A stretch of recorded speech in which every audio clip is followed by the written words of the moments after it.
How's it? I'm Isaac Vogel. And I'm Steve Diamond. And welcome to the show, bringing you all the best from this week's action and what to look for in the weeks to come. You know, Isaac, we're past the halfway point. We're headed towards the playoff. We really know we're at the point right now where some teams are actually probably eliminated from the playoffs or making a push. So it's getting to be really exciting, some really key games coming up. We're going to talk about some of those matchups. And the power rankings this week have a lot of variables and a lot of things have shifted.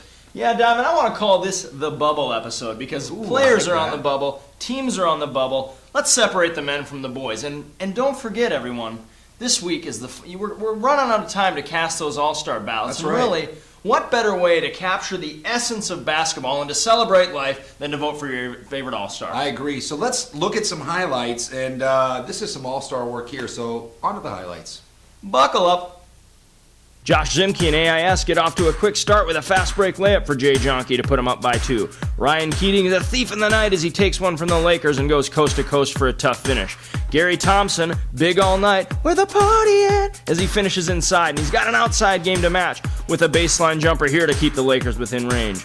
Zimke and Keating playing an inside-outside game, and the big man with a soft jumper hits the 3.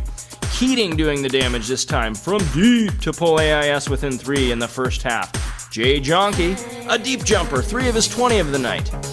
Logan Otten also had a solid game, 2 of his 22 on this bucket. But Keating answers right back with a 3 to keep AIS up. More from Otten as he muscles his way to the bucket and 1. A 3 by Thompson trying to get the Lakers back. Logan again with a tip, and Thompson catches fire with a tough fadeaway jumper on the baseline. However, the Lakers had no answer for the multitude of threes drained by AIS as they go on to beat the Lakers by the score of 74-64. The old school rivalry between the Warriors and the Timber Kings was renewed. The Warriors' Danny Simmer gets them off to a good start with a fadeaway jumper, while Brian Kruschke shows off his passing skills as he hits a cutting Adam Selnow.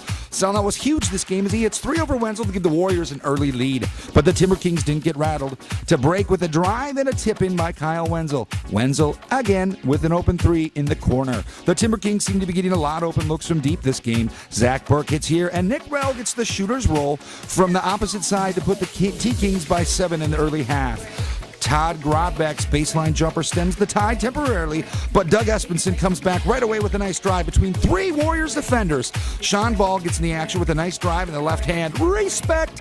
Kyle Wenzel, known for his offense, gets defensive with a steal, leads the break, and feeds Chris Palm for an easy deuce. Again, the Timber Kings are off and running.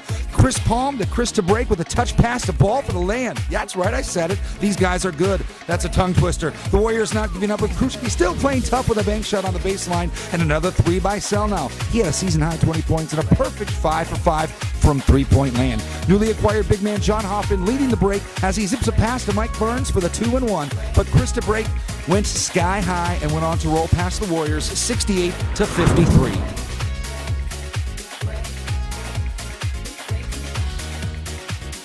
UCB's Luke to Ken Middlestat for a nice pass for an early 2, but Matt Cain, last year's runner-up in the three-point contest, hits a 3. Next possession, exactly the same spot. Hits another 3 to start the offensive massacre. Ken Middlestat temporarily stems the Clippers' tide with a bucket underneath. But the Clippers were clipping on all cylinders. No writer strike here. Jake Reichart with a nice move in the lane, and Chad Oman muscles his way to 2 of his 15 points of the night. Clippers, not known for their speed, get out in the open court. Winkle with a highlight behind the back pass to Smithy Wilkinson for an easy deuce. Luke Schlittke answers with a drive to the lane. That cuts the lead to 19. The Clippers were crisp in the passes all night. Reichart to Oman, and good. Reichart bangs his way to another bucket as the Clippers extend their lead. Point guard Brian Winkles rewards Smith Wilkinson for running the floor with a dazzling pass for the 2-1. UCB might be out of it, but they're still playing hard as Ronnie Jolin scores 2 of his 9 for the night. But the story of the night was the exceptional passing by the Clippers. Their teamwork paved the way for their 4th win of the season to only 1 loss. Clippers rolling into the playoffs with a win 61-30.